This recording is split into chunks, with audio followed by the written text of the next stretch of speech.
오늘 새벽에도 하나님의 은혜가 저희 여러분에게 함께하기를 기원합니다.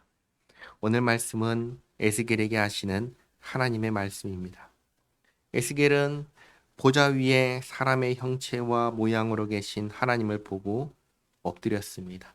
엎드린 에스겔에게 하시는 말씀입니다. 1절에 그가 내게 이르시되 인자야 내 발로 일어서라 내가 내게 말하리라 하시며 그가 내게 말씀하실 때 그 영이 성령이 내게 임하사 나를 일으켜 내 발로 세우시기로 내가 그 말씀하시는 자의 소리를 들으니 내게 이르시되 인자야 인자는 사람의 아들아. 여기서는 에스겔을 가리키는 호칭입니다. 인자야 사람의 아들아 에스겔아 내가 너를 이스라엘 자손 곧 패역한 백성 나를 배반하는 자에게 보내노라. 하나님께서 에스겔을 바벨론 땅에 있는 포로로 잡혀온 남유다 백성들에게 보내십니다. 그런데 이들을 뭐라고 부르시냐면 패역한 백성이라고 하십니다. 또 나를 배반하는 자라고 하십니다. 그러니까 우리는 남유다가 하나님의 백성이 왜 바벨론에 의해서 멸망하고 잡혀와서 여기에 살게 되었는지를 알 수가 있는 겁니다. 그리고 여기 와서도 어떻게 살고 있는지를 알 수가 있는 겁니다. 남유다는 왜 멸망했습니까? 또 여기에서는 이들이 지금 어떻게 살고 있는 걸까요? 3절 말씀 하반절 보시면 그들과 그 조상들이 내게 범죄하여 오늘까지 이르렀나니, 그러니까 오늘까지 여전히 하나님 앞에서 죄를 범하며 살고 있다는 말씀입니다. 4절에 이 자손은 얼굴이 뻔뻔하고 마음이 굳은 자니라. 내가 너를 그들에게 보내노니 너는 그들에게 이르기를 주 여호와의 말씀이 이러하시다 하라. 그들은 패역한 족속이라. 그들이 듣든지 아니 듣든지 그들 가운데 선지자가 있음을 알지니라. 하나님께서 에스겔을 제사장이 임에도 불구하고 선지자로 부르신 것은 하나님께서 여전히 함께하고 계심을 알게 하기 위해서입니다. 자, 그리고 이게 중요합니다. 선지자가 하나님의 말씀을 선포합니다. 그때 하나님의 말씀을 듣고 회개하는 자는 어떻게 되지요? 살지요. 우리가 주목해야 하는 부분은 이 부분입니다. 이들이 듣든지 아니 듣든지 말씀을 전하라 하시는 것은 이들이 그냥 멸망하지 않고 살 수 있는 기회를 주시는 겁니다. 하나님께서 패역한 족속에게 멸망할 죄인들에게 살 기회를 주고 계신다라는 사실을 기억하시기 바랍니다.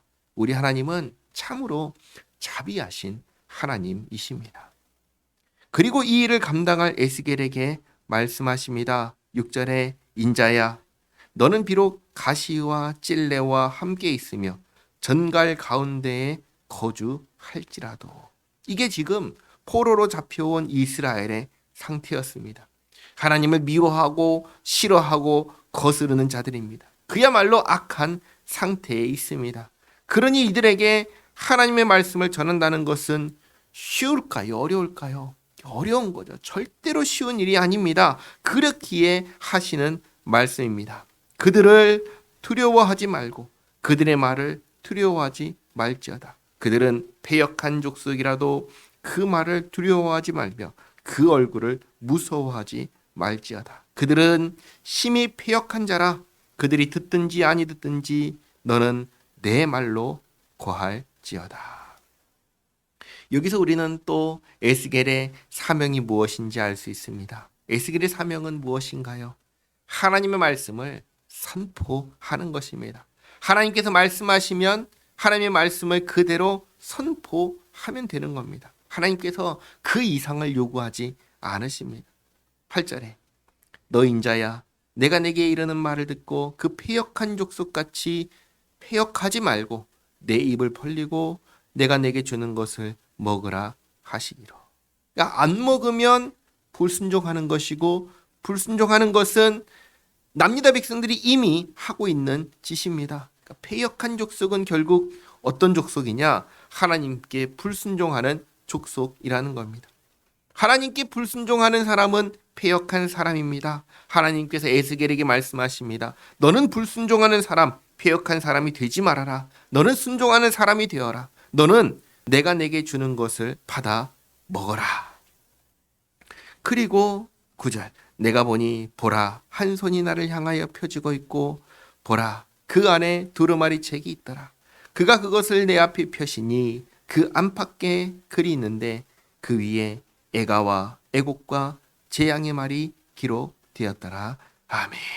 하나님께서 에스겔에게 주신 책은 애가와 애곡과 재앙의 말이 기록된 책입니다. 이 책을 먹으라고 하신 것은 이제 다음 3장을 보시면 아시겠지만 이 내용을 패역한 족속들에게 가서 말하라고 주신 것입니다. 그런데 한번 생각해 보시기 바랍니다. 애가와 애곡과 재앙을 말하는 겁니다.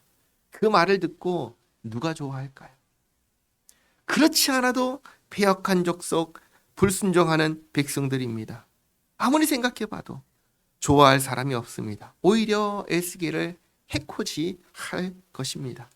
그러니 에스겔의 입장에서도 하나님의 말씀을 선포하는 것이 무척이나 두려울 것입니다.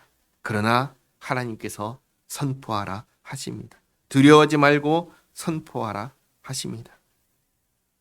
어쩌면 이 앞에 1장에서 에스겔에게 보여주신 그룹들의 모습, 하나님의 영광을 보여준 것은 에스겔이 두려워해야 할 대상이 사람이 아니다, 하나님이다 라는 것을 알게 하기 위해서일지도 모릅니다.